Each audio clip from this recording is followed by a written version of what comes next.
اگر کوئی تم میں سے یہ سمجھے نا کہ ہم ان کے میرٹ پہ پورا اتر جائیں، روافض بھی ہمیں محب اہل بیت مان لیں، تو آپ کبھی نہیں اتر سکتے اس وقت تک جب تک کہ جہنمی نہ بنے۔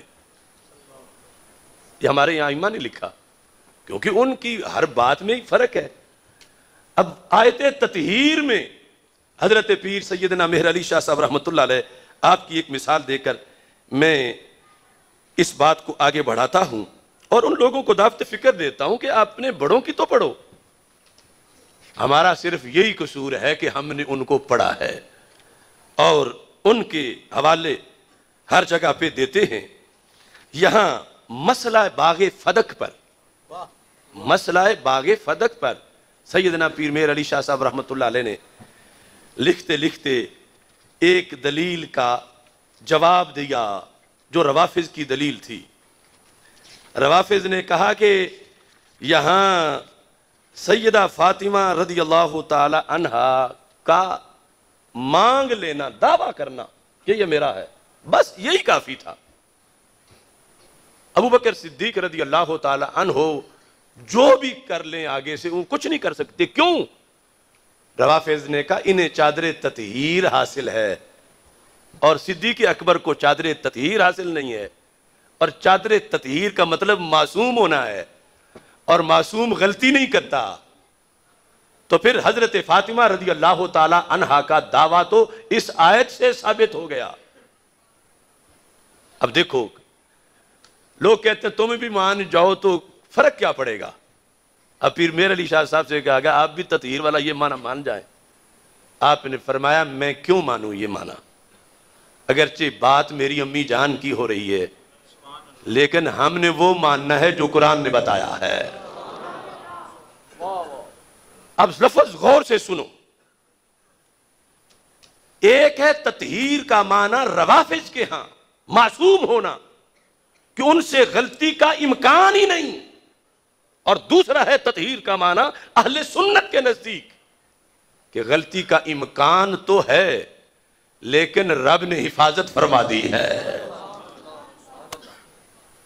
اب یہ لفظ سنیں، فرماتے ہیں کہ اس موضوع پر ایک اور دلیل جو فریق مخالف کی طرف سے دی جاتی ہے وہ یہ ہے کہ اللہ تعالیٰ نے بموجب آیت تطہیر اہل بیت علیہم رضوان، آیت تطہیر اہل بیت علیہم رضوان کو پاک گردانا ہے، لہٰذا سیدۃ النساء رضی اللہ تعالی عنہا فدق کا دعویٰ کرتے ہوئے کسی ناجائز امر کی مرتکب نہیں ہو سکتی۔ یعنی جب وہ معصوم ہیں تو وہ ناجائز بول کیسے سکتی ہیں؟ یہ روافض کی دلیل ہے۔ کہتے ہیں اس دلیل کا تفصیلی جواب آگے چل کر آیت تطہیر کی فصل میں دیا جائے گا، یہاں اتنا کہہ دینا کافی ہے۔ یہ اگلے جملے جو ہے نا، ویسی صاحب بولے، میں بولوں، کوئی بھی آج کا بولے تو دوسری طرف سے فوراً کہا جائے گا ان کے دل میں کوئی مروڑ ہے، اور یہ بول رہے ہیں پیر مہر علی شاہ صاحب، تو پتہ چلا مروڑ کا مسئلہ نہیں، شریعت کی حفاظت کا مسئلہ ہے۔ کیا وضاحت کی؟ فرمایا تطہیر کا معنی جو وہ لیتے ہیں وہ غلط ہے، تطہیر کا معنی جو سنی لیتے ہیں وہ صحیح ہے۔ اب سنی معنی لیتے ہیں، اس سے پھر اب فرق کیا نکلے گا؟ کہتے ہیں کہ آیت تطہیر کا مطلب ہرگز یہ نہیں، ہرگز یہ نہیں، آیت تطہیر کا مطلب ہرگز یہ نہیں کہ یہ پاک گروہ معصوم ہے۔ سرکار کے علاوہ جو 4 تن ہیں 5 تن میں کہ یہ پاک گروہ معصوم ہے، پیر مہر علی شاہ فرما رہے ہیں آیت تطہیر کا ہرگز یہ مطلب نہیں، تطہیر ہے مگر یہ معصوم نہیں۔ کیوں؟ معصوم صرف رب کے نبی ہیں انسانوں میں۔ تطہیر کیا جو معنی رب نے دیا وہ بھی بڑی شان ہے، لیکن تطہیر کا یہ مقصد نہیں کہ انہیں نبیوں کے ساتھ ملایا جائے۔ نبی معصوم ہیں انسانوں میں، اور یہ فرمایا کہ آیت تطہیر کا مطلب ہرگز یہ نہیں کہ یہ پاک گروہ معصوم ہیں اور ان سے کسی قسم کی بھی خطا کا سرزد ہونا ناممکن ہے. یہ مطلب نہیں، خطا کا سرزد ہونا ممکن ہے. یہ پیر مہر علی شاہ صاحب تطہیر کا مطلب بتا رہے ہیں کہ خطا کا سرزد ہونا ممکن ہے. تو پھر فرماتے ہیں اس کا یہ مطلب ہے کہ اگر بمقتضائے بشریت ان سے کوئی خطا سرزد بھی ہو تو وہ عفو و تطہیر الہی میں داخل ہوگی، رب عفو کر دے گا. یہ نہیں کہ خطا ممکن ہی نہیں رہی. لہذا فرماتے ہیں سیدۃ النساء رضی اللہ تعالی عنہا کی تحریک اور سلسلہ جنبانی نے ہم کو سمجھا دیا کہ آیت یوصیکم اللہ فی اولادکم للذکر مثل حظ الانثیین میں خطاب امت کی طرف ہے، اور خلفائے ثلاثہ کے علاوہ اہل بیت پاک علیہم الرضوان نے بھی باغ فدق کے غیر مورث ہونے کو اپنے عمل سے ثابت کر دکھایا، اور سارے عالم پر واضح ہو گیا، سارے جہان پر، کہ جناب سیدۃ النساء رضی اللہ تعالی عنہا بھی بوجہ بدعت الرسول علیہ السلام ہونے کے ابدیت محضہ کی وارث ہیں، اور اپنے والد ماجد علیہ السلام کی طرح ان کی عالی اور پاک شان بھی ملکیت کے دھبا اور خدائی فیصلے پر ناراضگی کے نقص سے منزہ اور پاک ہے.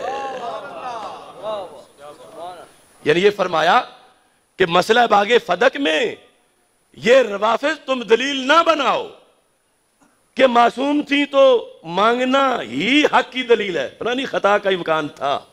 لیکن جب آگے سے حدیث آئی تو ان کی یہ شان ہے کہ جن کے جگر کا ٹکڑا ہے ان کی حدیث سن کے سر تسلیم خم کر لیا. اب میں حدیث سے صرف اس کی وضاحت آپ کو سمجھانا چاہتا ہوں. ہمارے ہاں ایک یہ بیانیہ ہے کہ بغض تو آل بیت کا ہر طرح کا یقیناً نقصان دہ ہے، تھوڑا سا بھی ہو. باقی لوگ کہتے ہیں محبت تو اچھی چیز ہے، جتنی بھی ہو، محبت جتنی بھی ہو.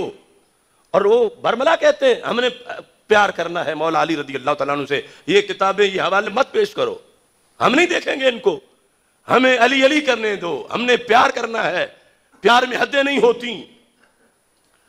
تو ہمارے آقا صلی اللہ علیہ وسلم کی ایک تقریر پیش کر کے میں اس بات کی وضاحت کرنا چاہتا ہوں کہ رسول اکرم صلی اللہ علیہ وسلم نے خصائص علی رضی اللہ تعالیٰ عنہ اپنی زبان سے بیان کیے، اور مولا علی رضی اللہ تعالیٰ عنہ نے پھر اس حدیث کو مجمع عام میں بیان کیا، اور مجمع عام میں بیان کر کے پھر اس سے اپنی ذات کے بارے میں لوگوں کا حکم بیان کیا. جا کے سننا. یہ حدیث مسند امام احمد میں بھی موجود ہے، مشکات شریف میں 6102 نمبر حدیث ہے. مسند امام احمد کے اندر جلد نمبر 1 میں 160 صفحے پہ ہے. حضرت مولا علی رضی اللہ تعالیٰ عنہ خود روایت کرتے ہیں، مولا علی کی شان میں سرکار کا فرمان اور مولا علی کی روایت. رسول پاک صلی اللہ علیہ وسلم نے فرمایا فی کا ماسالم من عیسیٰ، اے علی تمہارے اندر ایک جھلک حضرت عیسیٰ علیہ السلام والی ہے. یہ سرکار کی آنکھ قیامت تک کے حالات دیکھ رہی تھی، یہ ختم نبوت کے خطبات میں بھی شامل ہے. فی کا ماسالم من عیسیٰ، تمہارے اندر ایک وصف حضرت عیسیٰ علیہ السلام والا ہے. وہ کس طرح؟ فرمایا ان کے بارے میں لوگ 3 دھڑے بنے، 2 جہنم میں گئے، ایک جنت میں گیا. ایک دھڑا بغض والا، دوسرا دھڑا بغیر شرط اور حد کے پیار والا. یہ دونوں جہنم میں گئے، جنت میں وہ پہنچے جنہوں نے پیار کیا مگر شریعت سے پوچھ کے کیا.